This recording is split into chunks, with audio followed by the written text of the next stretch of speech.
I look around this shop, Grandma Dawn, and it is so special. It makes me wonder, what were you like as a kid? What did you play with as a kid? I didn't have toys as a child. My mother gave us clothing, pajamas, and nuts and tangerines and stockings. The people on my block raised me.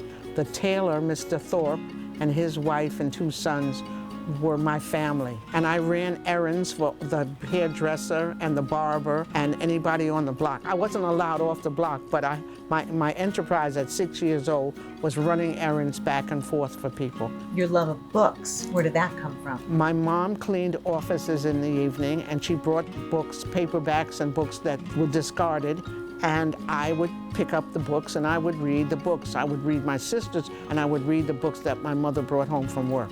But I love books because they told me about places that I never saw before. I also know in so many ways the library raised you, that your sister would drop you off at the library. Yes, they call it the Harry Belafonte Library now. Before that, it was just the 15th library, and I read all the books in the children's book, and the lady told me that I could go into the adult section to read those books. You have become the unofficial grandmother to the neighborhood. Yes. Which is a title you must wear with so much pride. Yes, because my children called me Grandma, and so the kids in the block thought that my name was Grandma, so everybody called me Grandma Dawn. She's like everybody's grandma, so I think anybody that, had that grandma that they could go to, speak to about anything, if they had any kind of issues, or even if it's just something where it's like they want to cuddle with somebody, just have a nice body to hold on to, that's Grandma. If there were to be a book about Grandma's place, what would be the story you'd be telling in those pages? The resiliency of some of these parents and these children. I mean, some of them have very, very difficult lives, but the fact that a parent who is barely making it will come in a toy store and take a recommendation about a particular book or toy. So it was my duty to have the right book and the right toy in here. If this woman was going to spend this money on her child, I wanted to make sure that it was uplifting and it was important for the child, and it would be something that would make the child feel that they were worth something. It's a place where everyone is welcome, but also everybody is seen and everyone is represented on these shelves. Absolutely. Yeah.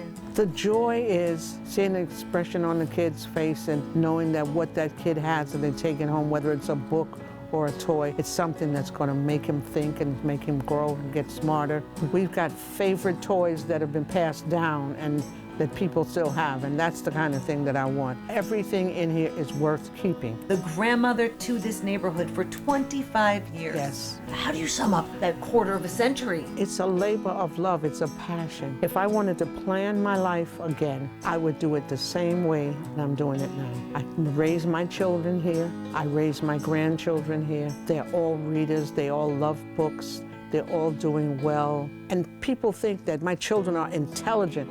They're children that have been read to, that have been immersed in books, and who understand that you can do anything. And every child that walks in here starts off the same with me, because I know what it takes for that to happen. And you want them to know that they too could do Absolutely. anything. They can do anything. What would a little Dawn think about if she had come in here and looked around and known that this was all going to be hers one day?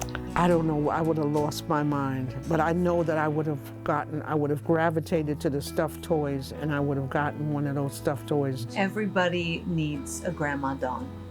Well, thank you so much, sweetheart. Thank you.